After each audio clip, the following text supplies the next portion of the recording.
જાય અલગ ગઈ જેરોમાં બી દર્શન કરવા માટે જો કેટલી બધી ભીડ છે પરચાધામમાં.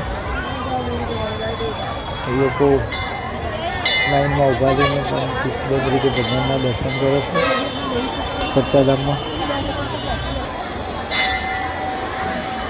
લેડીઝની લાઈન અલગ હોય છે, જેન્ટ્સની લાઈન અલગ હોય છે, બંને અલગ અલગ લાઈનો હોય છે પરચાધામમાં.